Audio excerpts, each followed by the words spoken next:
Welcome back to This Week in Immigration. I'm your host, Jack Malde, Associate Director at the Bipartisan Policy Center. In this week's episode, I speak to Cheryl Oldham, BPC's Executive Vice President of Human Capital, about BPC's recently launched Commission on the American Workforce, a bold initiative to develop a national bipartisan workforce strategy. Then I chat to Senior Advisor Theresa Cardinal about the role that immigration might play in the strategy. Stay tuned.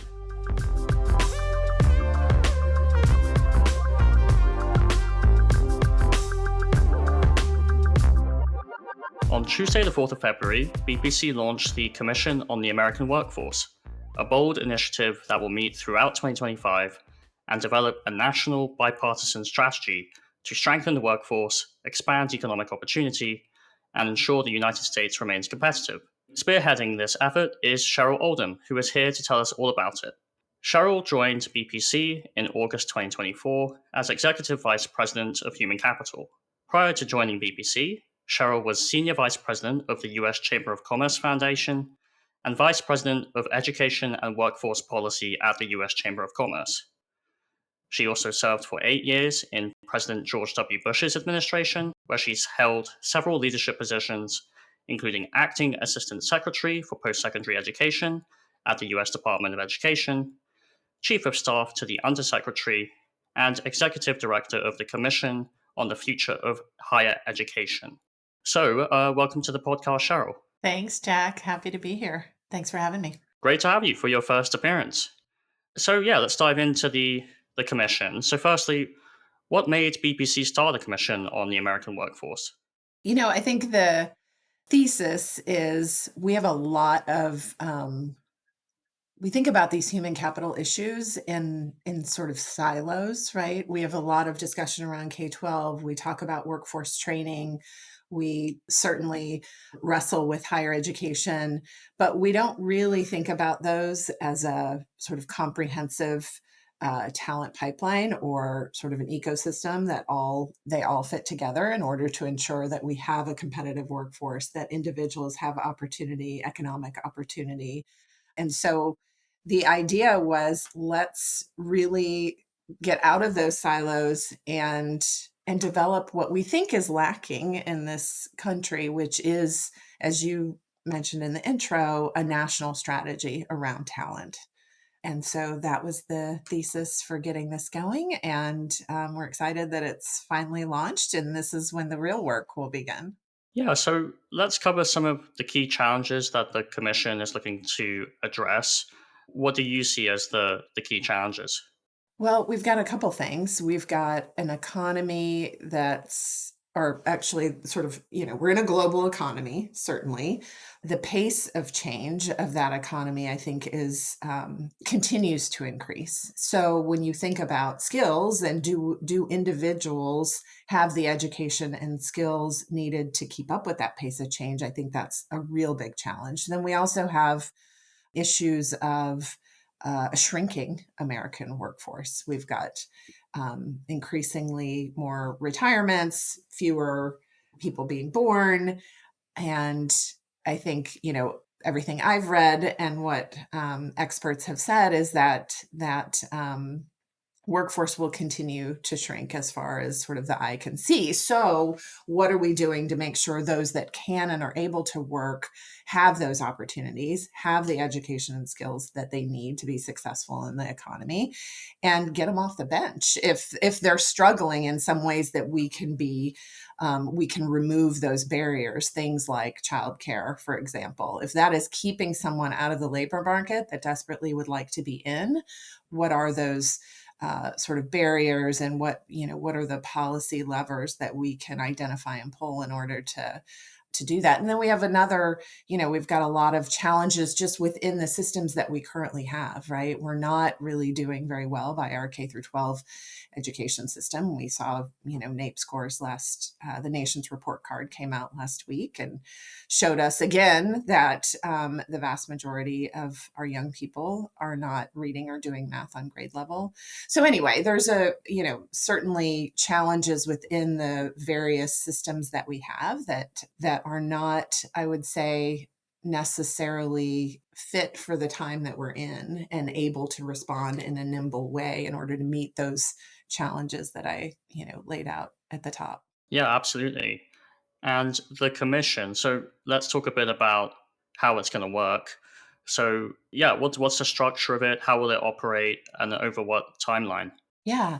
So we're really excited. Obviously, this is Bipartisan Policy Center, so we're very committed to that, to bipartisanship. So that was sort of key coming into identifying who would serve on the commission, who we would invite to serve on the commission. We wanted to ensure we have that balance in thinking, but also balance across a lot of other variables, like do we have sort of all of the sectors represented? Do we have gender diversity? Do we have racial diversity, regional diversity? So it was definitely a bit of a puzzle piece putting all of these things together and also keeping it within a manageable number of people. So we've ended up with 24 commissioners, and it is co-chaired by former governor of Tennessee, Bill Haslam, and former governor of Massachusetts, Deval Patrick.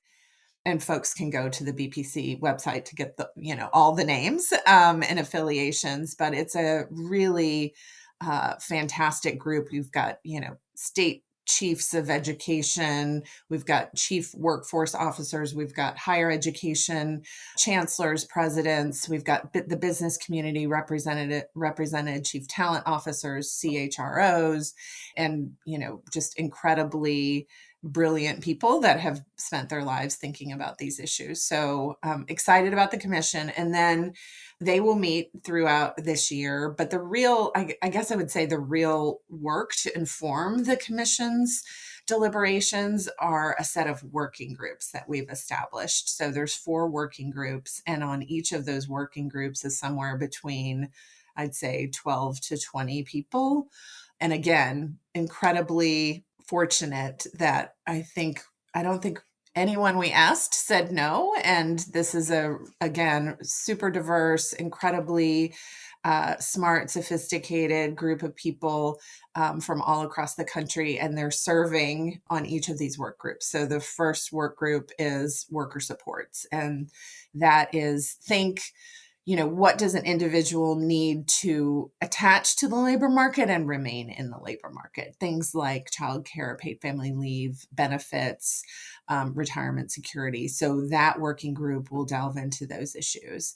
Then we've got elementary and secondary education, and that is what you would expect it to be. So really looking at the K through 12 system, and post-secondary pathways, again, focused on kind of, I guess, the more traditional post-secondary, or I shouldn't even say traditional, focused on pathways beyond high school, and then workers and workforce. And that is, do we have the people, what kind of workforce, sort of traditional workforce development system do we have to support individuals to ensure that they're able to get the skills that they need? And is that system set up for this time, frankly? So there's those 4 working groups. Clearly, there's going to be tons of overlap with those working groups because, again, the premise is all of these things are so connected. And so, anyway, I'll stop there.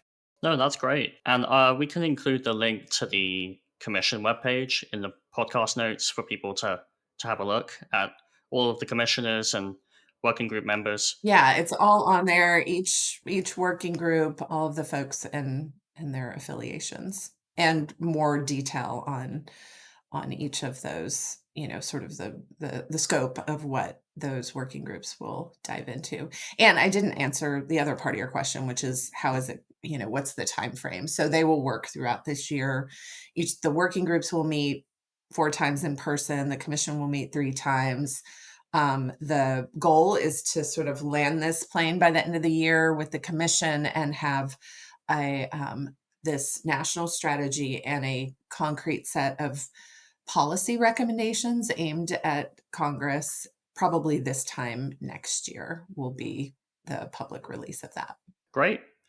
And yeah, just to mention quickly, the workers and workforce group, that's the one that will probably discuss immigration to some extent, given that it will cover, do we have enough workers in the country with the right skills? And yeah, Theresa and I are going to chat about immigration a bit more in the second half of this podcast. But yeah, that's great. So you mentioned this time next year going public with a national bipartisan strategy for the workforce. What is the next step after that? What's BPC's plan to really get some of the recommendations implemented? Well, it's really the great thing. I think I can say this because I'm so new to BPC, but to brag on the organization a little bit because I don't feel like, I'm just so new. But it's the really the wonderful part about BPC, which is it sort of has this think tank and policy arm, and then it has the action arm. It has the Bipartisan Policy Center Action, so BPCA, and that will be taking this set of recommendations and actually doing something with it. So another, kind of key piece to this whole effort is that most of the major pieces of legislation that govern these areas at the federal level are long overdue for reauthorization.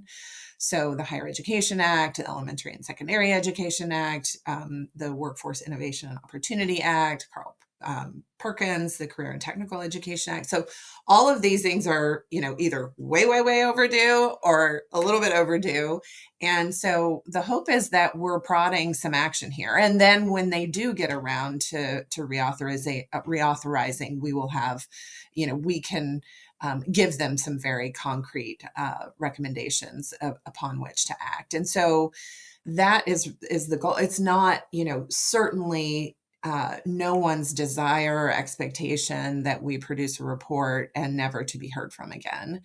We will immediately move towards action. And frankly, I think that, with this group of people that will be working together in the work groups and the commission throughout this year, I think, the other thing that I would want to say is that we are not launching this and then, sort of shutting the door and not paying attention to everything that's happening out in the world. I think we will need to be flexible and be responsive to what is happening in Washington this year. So if these issues do come up and that requires BPC to weigh in or to see an opportunity for us to take what these incredibly brilliant people are talking about and wrestling with and debating and discussing in these rooms, and we can take that and inform some of what is happening on Capitol Hill, we'll do that to the extent that we can. But, to your specific question, once we have a set of recommendations and a report, then we'll take it to action, and we will do everything we can to see those recommendations come to life in legislation and policy. Yeah, you mentioned these various reauthorizations, which we would want to influence. Do you see a role for us to make really like new legislation as well, rather as opposed to just sort of updating existing legislation? I absolutely think so. I think some of these working groups will really say, let's not constrain ourselves to what the existing framework is, right? Like, let's think big, let's think bold. What could a system look like if we were able to really start over and envision something that truly is developed for our time? And I keep saying that sort of for our time, but we are in such a different time, and most of these systems were conceived of decades ago. And we do very little truly rethinking. We often just sort of tinker around the edges of things. And so I definitely can see that in the future. And I was thinking about this a lot after our event on the 4th. Our CEO, Margaret Spellings, had an opportunity to interview the new chairman of the House Education and Workforce Committee, Chairman Wahlberg, and he made mention that, I'm not trying to quote him, but something along the lines of like, we're going to think about these reauthorizations in pieces going forward. We're probably not going to do massive, HEA reauthorization or ESEA reauthorization. It sounded like there, in his mind, maybe these things happen in pieces, which I think is interesting and also maybe allows for a little bit more kind of new thinking and new, new approaches. I don't know. We'll see. Great. Yeah, you mentioned the event on Tuesday the 4th. Let's talk about that. So, can you tell us what happened and how do you think it went? Yeah. So we started out the day with the first meeting of the Commission on the American Workforce. So co-chairs Haslam and Patrick convened us, and we had a great discussion. We talked about technology and the potential disruption in the labor market. We talked about sort of the state of the American workforce and had, dove into some really eye-opening data that will help inform. And we talked about K through 12 education and what the data says about how students are doing both at the state and the district level.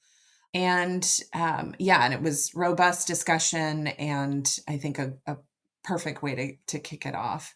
And then we had the public event, which was the second half of the day, and a series of panel discussions. Again, I referenced our CEO having a conversation with Chairman Wahlberg. We sort of bookended the day. We had Chairman Wahlberg at the front, and we had Ranking Member Bobby Scott towards the end of the day. Super fortunate to have both of them join us, and I was really struck by their comments about each other and their desire to work together. And they talked about wanting to do WIOA reauthorization, the Workforce Innovation and Opportunity Act, that they almost got done last Congress. They sounded very committed to taking that back up again this year. And they talked about short-term Pell as a priority, and they were very complimentary of one another, which I thought was really hopeful. And then we had panel discussions with state chiefs of education and talking about sort of the future of K-12 and addressing learning loss. We had a panel of philanthropic leaders to talk about how philanthropy intersects with policy and how it can support and work alongside government. And we had a really great discussion with some leaders talking about the alignment between post-secondary and workforce. So it was really, I think, a fantastic set of discussions, and the room was packed, which you always want to see at something like that. But it was less about the packed room, but more about the people that were there. It was a really amazing set of participants, audience members, and so much excitement around this effort and wanting to be a part of it. And I think people just felt like this is great. Like we all really want to dig into these issues, and we're providing hopefully an opportunity for people to do that. So I felt like that was, one of the best parts about it. Yeah, I thought it was great, and the view as well of the Capitol from the rooftop Can't was beat lovely. that. Yeah, we should give a And little, commercial to 101 Constitution. Beautiful convening space. You can't beat it for sure. and we were blessed with a great day of just beautiful weather that day. So it was Yeah. yeah, it was great. If people missed it, are we going to be uploading videos of the sessions, and can people watch it back? Yes, there will be. We taped the whole thing. My understanding is they're working on getting that up so that folks can watch the event, likely in sessions, right? So you don't have to, sit there through the whole thing, but you can watch individual panel sessions. So that'll all be up on the BPC website. And we'll also, we had all of our commissioners go on video to talk, to answer some questions, and so we'll have that as well, so you get a little view into each of them and their thoughts and their sort of why they're participating in this. Great. So what can people expect over the next year or so, and are there any ways for people to get involved? I think they can expect sort of a drumbeat of sort of what's happening with the work groups, what throughout the year while deliberations are happening. We're not going to be in a position to release recommendations until we're at the end. But and as far as getting involved, we absolutely want to hear anybody's suggestions, if they want to talk to us, they want to inform the work, they want to provide us information, we'll also have opportunities to present to working groups as working groups are meeting. So I think, I would just encourage folks to reach out. I'm sure there's contact information on the BPC website, but we're, open to engaging a wide variety of folks. Obviously, you have to keep these work groups. You got to keep the commission to a certain number of people to make it manageable in terms of having discussions. But that's not to say we don't want input from a variety of organizations. So we've already got a long list of folks that have said, how can we contribute to the discussion? Can we come meet and talk about it? And we're very open to that and are committed to doing that throughout the year as well. Great. So, is there anything else you want to say, Cheryl, about the commission, about the launch event, anything for listeners? I think we've covered everything, Jack. I appreciate the opportunity to talk about it and really do encourage folks, if they want to know more, if they want to engage with us, to reach out. I think, BPC, this was kind of the coming out party for the human capital program at BPC, which is new. And so, we plan to really engage and make an impact, and we want to partner with those who are of like mind. So we welcome that. Yeah, that's great. And thanks for joining us, Cheryl. You're definitely welcome back anytime. We're going to take a quick break, but when we come back, Theresa, Cardinal Brown, and I will be chatting about the role immigration might play in the commission. So don't go anywhere.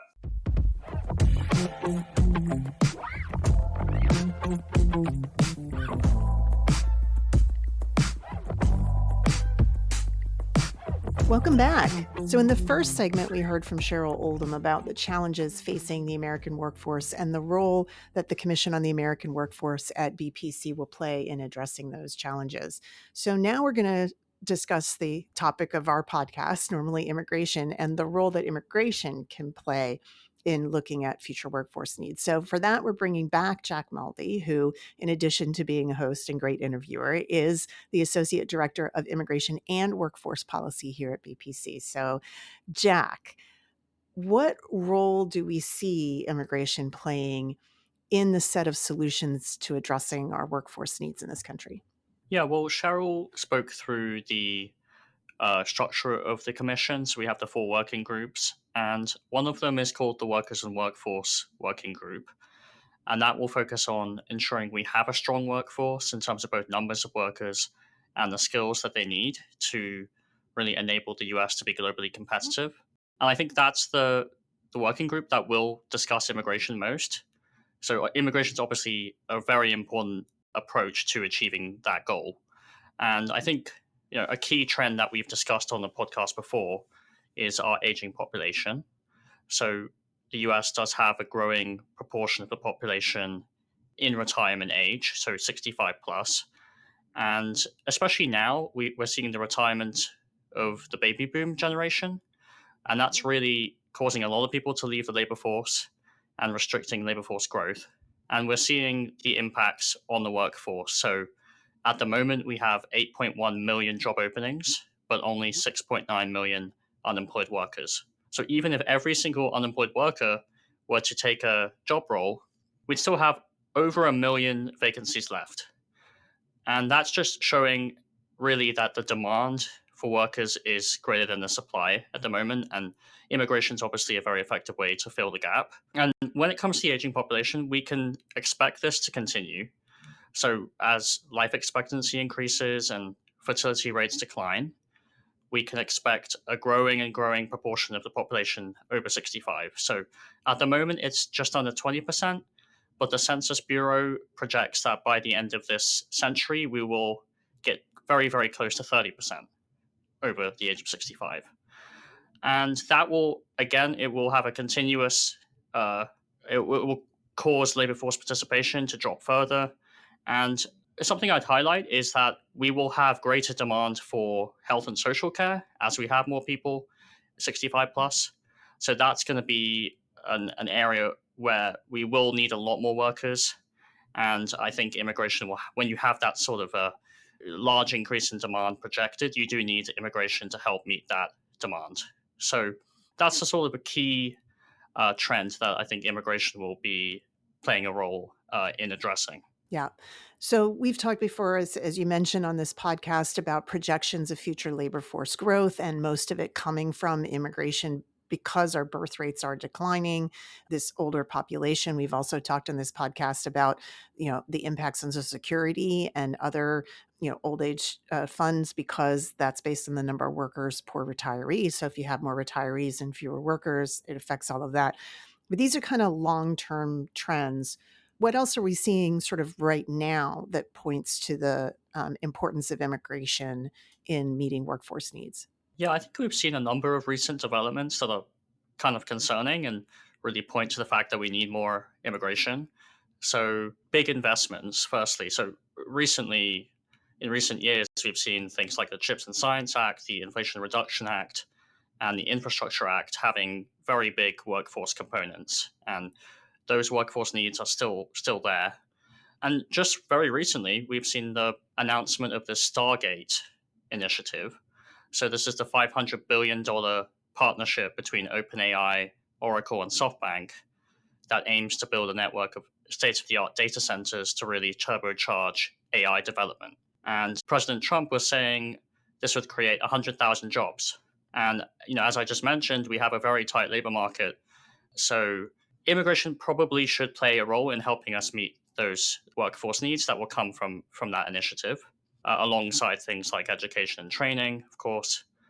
But I think there are also some other recent developments. So we're decoupling from China. We're implementing tariffs on China. That might require us to really ramp up manufacturing capability in the US. That's going to have workforce needs. And the other thing I would highlight is we have this sort of the growing importance of us innovating and developing AI. So we've just seen this Chinese large language model called DeepSeek, which has got everyone worried that China really isn't far behind the United States at all when it comes to AI. And we really need to think about, okay, how do we attract and retain STEM talent so that we can maintain our leading position in AI development and not let China get ahead. So I think that's another really key recent development we've seen, and that's going to require high skilled immigration. But yeah, I think immigration, clearly lots of longer term trends, but also recent developments that mean we do have to be talking about legal immigration reform. So, again, our Commission on the American Workforce is looking at a large number of potential things that we need to deal with, everything from K through 12 education and early childhood, all the way up through post-secondary education training, and worker supports. That's a lot of policy areas to cover. Where does immigration fit amongst all of those? How will it play sort of alongside some of these other policy areas that we're looking at? Yeah, I think immigration is definitely just one policy approach that has to be used alongside these other approaches. We need a sort of comprehensive, holistic approach to meeting our workforce challenges. And I'll just take the sort of workforce shortages challenge as an example. So, obviously, immigration should play a key role in meeting needs in areas such as healthcare, but we do also have to look at education and training of the people already in the country to build the skills we need. We have rapidly changing skills requirements due to technological development, and we do need to have a responsive education and training system. We need to look at our worker supports so that we can attract and retain workers in the workforce. That's things like paid leave and childcare. And we do, I think, also need to look at how can AI and automation really improve the productivity of our workforce, because it looks like we simply won't be able to meet our workforce needs just through education and training and basically these other approaches alone. We do have to look to technology as well. So I think immigration is one of many policy approaches that the Commission will be looking at. But I would say immigration, we also have to think about when does one policy approach make more sense than another, or when is it one policy approach the most effective? And I think immigration, for example, when we've got such a sharp increase in demand for workers, immigration can play a role. So, for example, in health and social care, with our aging population, when we have such high retirement rates, we do need to look at, okay, which occupations and industries have such high retirement rates and might need immigration. And also, there are certain occupations and industries that are just very reliant on immigration.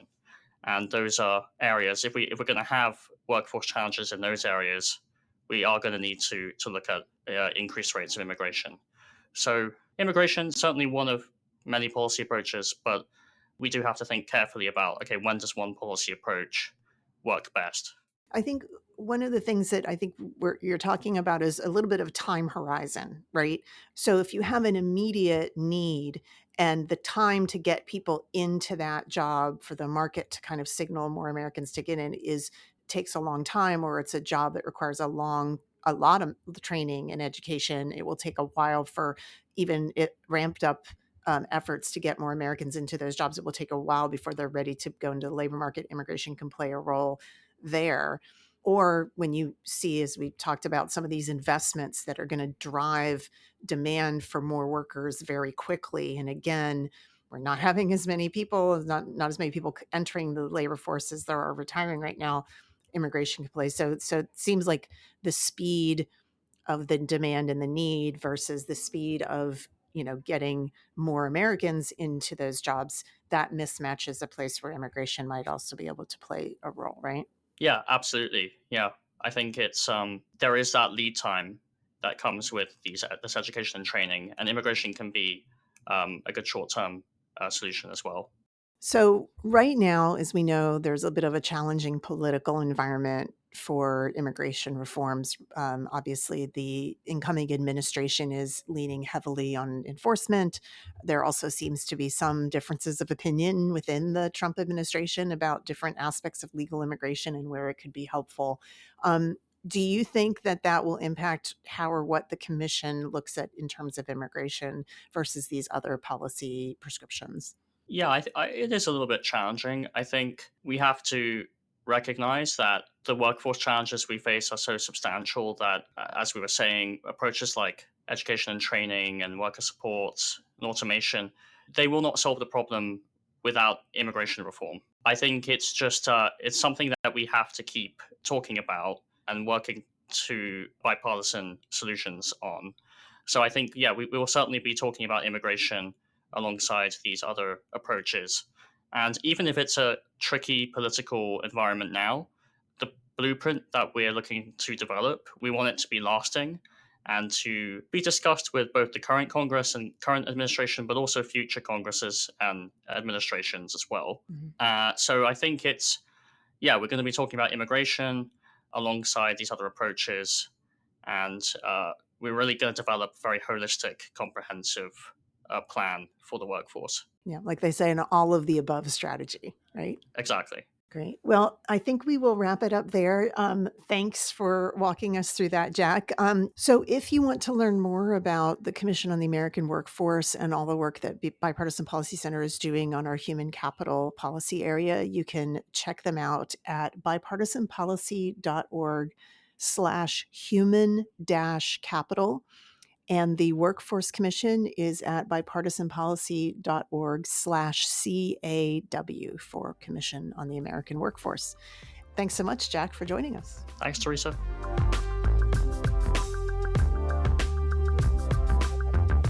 And that's a wrap on this episode of This Week in Immigration. One last reminder to subscribe, rate, and review this podcast on Apple Podcasts, Spotify, or your favorite podcast platform, and share it with your friends and colleagues. You can also find our podcast episodes on the Bipartisan Policy Center YouTube channel. You can find more information on all the issues we discuss here on the show at bipartisanpolicy.org/immigration. You can follow the Bipartisan Policy Center on the X platform at BPC_bipartisan. You can follow Theresa Cardinal Brown at BPC_T Brown. And you can follow me at Jack Malde. Send your comments and feedback to us by email to immigration@bipartisanpolicy.org. I'm Jack Malde. This Week in Immigration was created and executive produced by Theresa Cardinal Brown. This episode was written by myself and Theresa Cardinal Brown. Joshua Joe is our audio editor. The executive producer of BPC Podcasts is Lucy Manning. Talk to you next time on This Week in Immigration.